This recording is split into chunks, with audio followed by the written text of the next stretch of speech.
കൊല്ലത്ത് കാവനാട് സ്വകാര്യ സ്ഥാപനത്തിൽ തീപിടുത്തം. പെയിന്റ് ഇലക്ട്രിക് വിൽപ്പന കേന്ദ്രത്തിലാണ് തീപിടുത്തമുണ്ടായിരിക്കുന്നത്. തീ അണയ്ക്കാനുള്ള ശ്രമം തുടരുകയാണ്.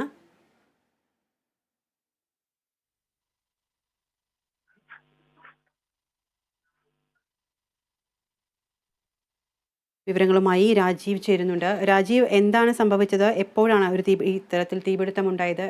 ഏതെങ്കിലും തരത്തിലുള്ള മറ്റ് നാശനഷ്ടങ്ങൾ ഉണ്ടായിട്ടുണ്ടോ? എന്തൊക്കെയാണ് വിശദാംശങ്ങൾ? വിദ്യ ഇന്ന് രാവിലെ 10:30 മണിയോട് കൂടിയാണ് കൊല്ലത്തെ കാവനാട് മണിയത്ത് മുക്കിൽ വൻ അഗ്നിബാധ ഉണ്ടായത്. ഇവിടെ പ്രവർത്തിക്കുന്ന RS എന്ന സാനിറ്ററി ഷോപ്പിലാണ് തീപിടുത്തം ഉണ്ടായത്. വിവരം അറിഞ്ഞതോടുകൂടി തന്നെ ചാമക്കട, കടപ്പാക്കട, കുണ്ടറ, ചവറ എന്നീ ഭാഗങ്ങളിൽ നിന്നുള്ള ഫയർഫോഴ്സ് സംഘം ഉടൻ തന്നെ സ്ഥലത്ത് എത്തി തീ അണയ്ക്കാനുള്ള ശ്രമം തുടങ്ങി. ഇപ്പോൾ ഏതാണ്ട് തീ പൂർണ്ണമായും അണച്ചു എന്ന് വേണം നമുക്ക് പറയാൻ. ഈ സാനിറ്ററി ഷോപ്പ് പൂർണ്ണമായും കത്തി നശിച്ചു എന്നാണ് നമുക്ക് അറിയാൻ കഴിഞ്ഞിട്ടുള്ളത്. മാത്രമല്ല, സമീപത്തുള്ള ആട്ടുകടയിലേക്കും ചെറിയ തോതിലേക്ക് തീ പടർന്നിരുന്നു. ഒരു വാഹനവും നശിച്ചിട്ടുണ്ട്.